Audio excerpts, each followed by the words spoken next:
નમસ્કાર, હું છું કેતન અને આપ જોઈ રહ્યા છો CB24। સુરતમાં ગુમ થયેલી એક બાળકીને શોધવા માટે પોલીસે ડ્રોન ઉડાવી અને ગણતરીની મિનિટોમાં બાળકીને શોધી કાઢી। સુરત શહેરમાં એક અનોખો અને હૃદયસ્પર્શી કિસ્સો બન્યો છે।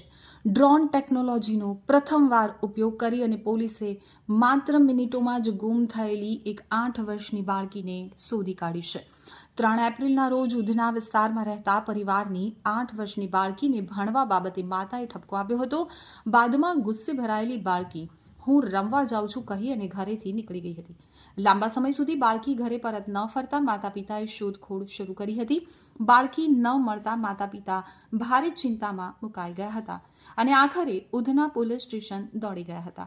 મામલો ગંભીર હોવાથી પોલીસે તાત્કાલિક 5 ટીમ બનાવી તપાસ શરૂ કરી હતી।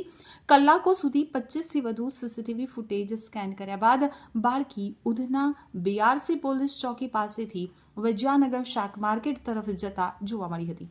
પરંતુ વિજયાનગર શાક માર્કેટ તો સુરતની સૌથી ભીડવાળી જગ્યામાંની એક છે, તો ભીડ અને સાંકડી શેરીઓમાં જોતા પોલીસે ડ્રોન ઉડાવવાનો મહત્વનો નિર્ણય લીધો હતો। આ સુરત પોલીસ માટે પ્રથમ વખત હતું કે કોઈ ગુમ થયેલ વ્યક્તિને શોધવા માટે પોલીસે ડ્રોન ટેકનોલોજીનો ઉપયોગ કર્યો હોય।